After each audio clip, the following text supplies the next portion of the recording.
दुष्ट कारीगर सास के मासूम नन्ही चिड़िया।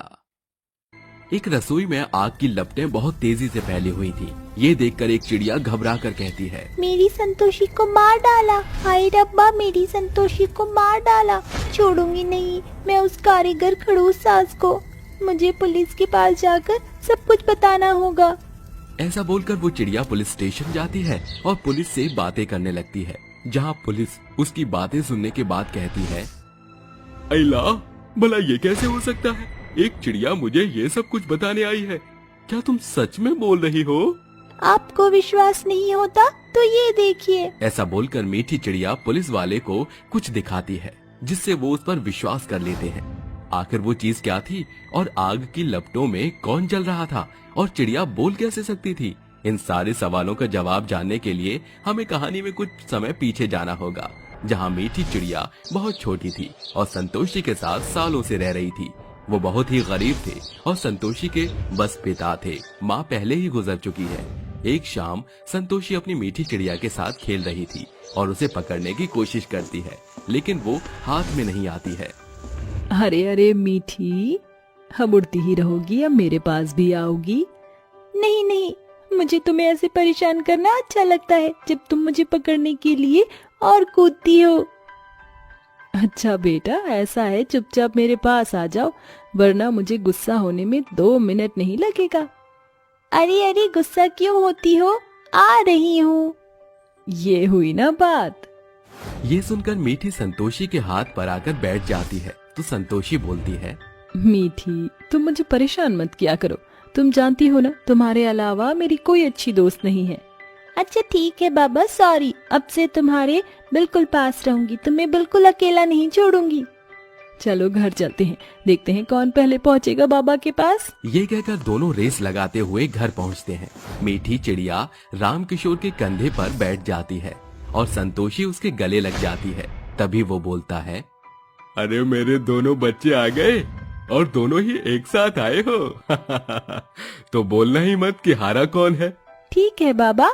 अच्छा संतोषी बेटा, मैंने तेरे लिए सोनू नाम का एक बहुत सुंदर लड़का देखा है, वो बहुत ही अच्छा है, इसलिए मैंने तेरा रिश्ता उसके साथ जोड़ दिया है। पंडित जी ने 1 हफ्ते के भीतर ही शादी करने के लिए कहा है। सच बाबा, पर मैं आपको और मीठी को छोड़कर कहीं नहीं जाना चाहती। हाँ हाँ, मैं भी संतोषी के बिना नहीं रह सकती, मैंने उसे वादा किया है कि अब से मैं हमेशा उसके पास रहूंगी। ये तो बहुत अच्छी बात है। ठीक है, तू किसी को अपने साथ ले जाना। इस तरह कुछ ही दिनों में संतोषी की शादी सोनू से हो जाती है।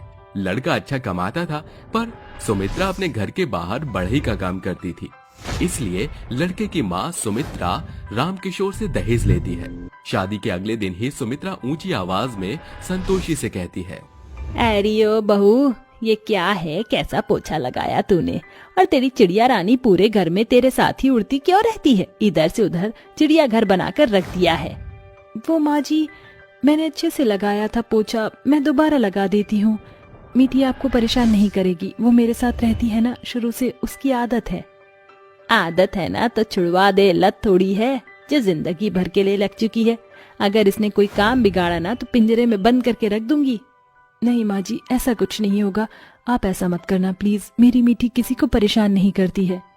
वो तो पता ही चल जाएगा, देख सुनते कैसे चीची चीची करने लग गई। ये कहकर सुमित्रा चली जाती है। संतोषी अपनी मीठी चिड़िया को डांट देती है। इसके बावजूद भी जब भी संतोषी बर्तन साफ करती, खाना बनाती या झाड़ू लगाती तो वो हमेशा उसके साथ ही रहती थी। जहाँ जाती थी उसके पीछे पीछे आती थी। वक्त बीतता है, सुमित्रा अपनी बहू को बहुत परेशान करती थी और उसमें दहेज का पैसा बार बार मांगती थी, जो वो 1-2 बार लाकर भी दे देती है। और सुमित्रा बढ़ई का काम कर रही होती थी तो मीठी चिड़िया उसे परेशान करने के लिए उसके इर्द गिर्द मंडरा कर ध्यान भटकाती थी और उसकी लकड़ी के ऊपर अपशिष्ट मल करके चली जाती थी। हे भगवान, इस चिड़िया ने तो मेरी सारी लकड़ियों को खराब कर दिया, अब इसे भी साफ करना पड़ेगा। आज तो मैं इसको पिंजरे में बंद कर ही दूंगी। ऐसा कहकर सुमित्रा नन्ही सी चिड़िया को बंद कर देती है, पर वो जादू ही होती है तो उस पिंजरे से बाहर आकर फिर से उसके सामने मंडराते हुए ची ची ची ची करने लगती है। ऐसे ही एक दिन संतोषी जब खाना बनाकर लाती है तो उसकी सास मुंह बनाकर कहती है, ये कैसा खाना बनाया है, और इस चिड़िया को तू दहेज में लेकर आ गई है, पर मेरे दहेज के पैसे तुझसे अभी तक नहीं निकले। माँ जी, बाबा ने अपने सारे धन दौलत खेत सब मेरी शादी में लगाकर आपको पहले ही दे दिया है। अब उनके पास कुछ भी नहीं है सिवाय एक खाली झोपड़ी के। पैसे लाकर दे दे, वरना तुझे इस घर से मैं हमेशा के लिए बेघर कर दूंगी। तुझे तेरी चिड़िया, मीठी, कौवा, कबूतर जो भी है ये तेरा। माँ जी, आप ऐसा नहीं कर सकती, मेरी शादी हो गई है, मैं यहीं रहूंगी, मैं कहीं नहीं जाऊंगी। तो पैसे लेकर आ, पूरी जिंदगी मैं लकड़ियां काट कर बढ़ई का काम तो नहीं करूंगी। जानती है ना, तेरा पति मेहनत करके शहर में कमा रहा है, तो यहाँ कुछ तो चाहिए होगा ना पैसा मुझे। जी माँ जी। अपनी चिड़िया को अपने पास रख, जब देखो बीच में ची ची ची ची करके बोलती है। ये सुनकर संतोषी अपने कमरे में चली जाती है। तभी मीठी उससे कहती है, तेरी सास तो बहुत चालू और खड़ूस है, पैसों की भूखी लालची औरत। तू रो मत संतोषी। क्या करूं फिर, मैं मीठी जानती है ना, बाबा के पास और पैसे नहीं है, और माँ जी मुझसे पैसे ही मांगती रहती है। लेकिन अब सब खत्म हो चुका। अगर मुझे दहेज के बारे में पता होता तो मैं शादी कभी नहीं करती। तेरी सास तुझे बहुत परेशान कर देती है। ऐसा कर, तू यहाँ से कहीं चली जा, वरना ये तुझे हमेशा दहेज मांगेगी। नहीं, मैं कहीं नहीं जाऊंगी, अब यही मेरा घर है। ऐसे ही अपने सास का अत्याचार संतोषी सहती रहती है और ये सब नन्ही चिड़िया देखती रहती है।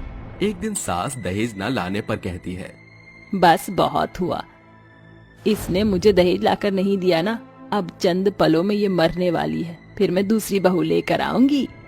अच्छा, इस खोसट बुढ़िया की इतनी हिम्मत, मुझे संतोषी को बताना होगा। मीठी चिड़िया संतोषी के पास जाती ही है। संतोषी रसोई में जैसे ही गैस ऑन करती है तो एक बड़ा सा धमाका हो जाता है, जिसमें संतोषी मर जाती है और रोकर चिड़िया कहती है, नहीं नहीं, ये नहीं हो सकता, मेरी संतोषी मुझे छोड़कर नहीं जा सकती। हम लोगों ने वादा किया था।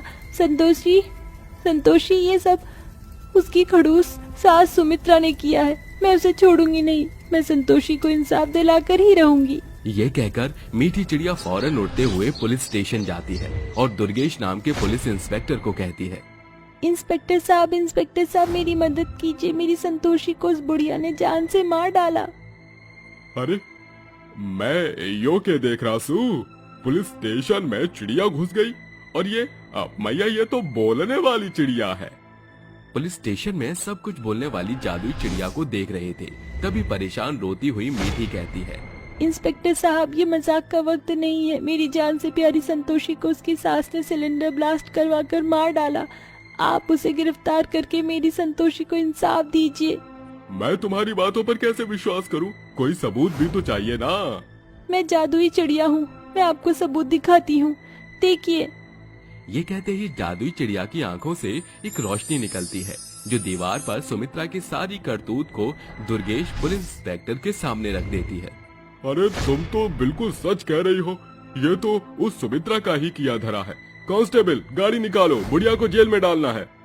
ये कहकर पुलिस सुमित्रा के पास पहुंचती है और उसे हथकड़ी लगा देती है।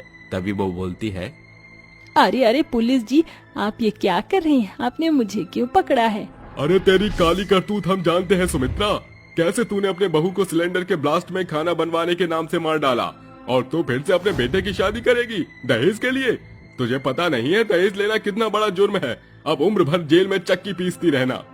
शुक्रिया इंस्पेक्टर साहब, जो आपने मेरी बातों पर विश्वास करके मेरी संतोषी को इंसाफ दिलाया। तुम्हारी जैसी नेक दिल वाली चिड़िया भी आजकल बहुत कम होती है। उसके लिए शुक्रिया। इस तरह से पुलिस उसे ले जाती है और चिड़िया उड़कर राम किशोर के पास चली जाती है।